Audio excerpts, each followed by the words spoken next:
श्री शिवाय नमस्तुभ्यम, हर हर महादेव। आप सभी का मेरे चैनल पर बहुत बहुत स्वागत है। आज की वीडियो में मैं आपको 16 दिवसीय महालक्ष्मी पूजा में सुनी जाने वाली श्री महालक्ष्मी व्रत कथा को सुनाऊंगी। तो चलिए सुनते हैं श्री महालक्ष्मी व्रत कथा। बोले गणेश जी महाराज की जय, माता लक्ष्मी की जय। एक समय महर्षि श्री वेद व्यास जी हस्तिनापुर पधारे। उनका आगमन सुन महाराज धृतराष्ट्र उनको आदर सहित राजमहल में ले गए। स्वर्ण सिंहासन पर विराजमान कर चढ़ उदक ले उनका पूजन किया। श्री व्यास जी से माता कुंती तथा गांधारी ने हाथ जोड़कर प्रश्न किया, हे महामुने, आप त्रिकालदर्शी हैं, अतः आपसे हमारी प्रार्थना है कि आप कोई ऐसा सरल व्रत तथा पूजन बताएं जिससे हमारा राज्य लक्ष्मी, सुख संपत्ति, पुत्र पौत्र आदि एवं परिवार सुखी रहे। इतना सुन श्री वेद व्यास जी कहने लगे, हम एक ऐसे व्रत का पूजन एवं वर्णन कहते हैं जिससे सदा लक्ष्मी जी का निवास होकर सुख समृद्धि की वृद्धि होती है। यह श्री महालक्ष्मी जी का व्रत है जिसे प्रतिवर्ष अश्विन कृष्ण अष्टमी को विधिवत किया जाता है। हे महामुने, इस व्रत की विधि हमें विस्तार पूर्वक बताने की कृपा करें। तब व्यास जी बोले, हे देवी, यह व्रत भाद्रपद शुक्ल अष्टमी से प्रारंभ किया जाता है। इस दिन स्नान करके 16 सूत के धागों का डोरा बनाएं, उसमें 16 गांठ लगाएं, हल्दी से पीला करें। प्रतिदिन 16 दूब एवं 16 गेहूँ डोरे को चढ़ाएं। अश्विन कृष्ण अष्टमी के दिन उपवास रखकर मिट्टी के हाथी पर श्री महालक्ष्मी जी की प्रतिमा स्थापित कर विधि पूर्वक पूजन करें। इस प्रकार श्रद्धा भक्ति सहित महालक्ष्मी जी का व्रत पूजन करने से आप लोगों की राज्य लक्ष्मी में सदा अभिवृद्धि होती रहेगी। इस प्रकार व्रत का विधान बताकर श्री वेद व्यास जी अपने आश्रम को प्रस्थान कर गए। इधर समय अनुसार भाद्रपद शुक्ल अष्टमी से गांधारी तथा कुंती ने अपने अपने महलों में नगर की स्त्रियों सहित व्रत करने का आरंभ करने लगी।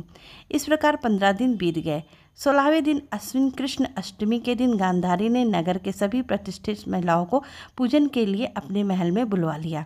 माता कुंती के यहाँ कोई भी महिला पूजन के लिए नहीं आई। साथ ही माता कुंती को भी गांधारी ने नहीं बुलाया।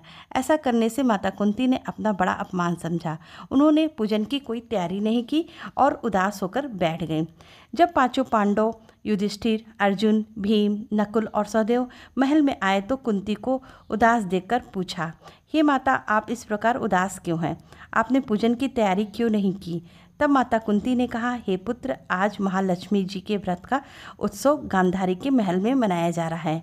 उन्होंने नगर की समस्त महिलाओं को बुला लिया और उनके 100 पुत्रों ने एक मिट्टी का विशाल हाथी बनाया, जिस कारण सभी महिलाएं उस बड़े हाथी का पूजन करने के लिए गांधारी के यहाँ चली गईं, लेकिन मेरे यहाँ नहीं आई।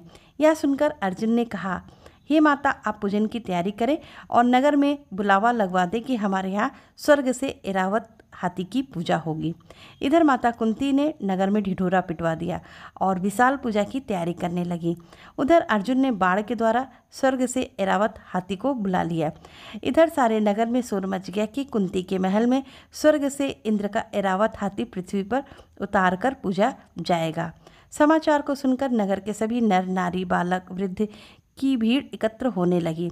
उधर गांधारी के महल में हलचल मच गई। वहाँ एकत्र हुई सभी महिलाएं अपनी अपनी थालियां लेकर कुंती के महल की ओर जाने लगीं। देखते देखते कुंती का सारा महल ठसाठस भर गया। माता कुंती ने ऐरावत को खड़ा करने हेतु अनेक रंगों के चौक पुरवाकर नवीन रेशमी वस्त्र बिछवा दिए।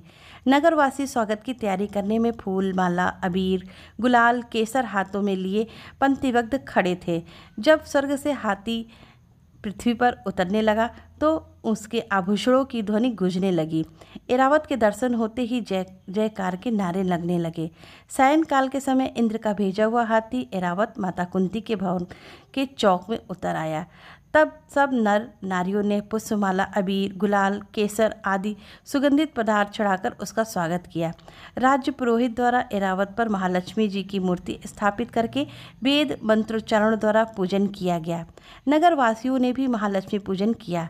फिर अनेक प्रकार के पकवान लेकर ऐरावत को खिलाए और यमुना जी का जल उसे पिलाया गया।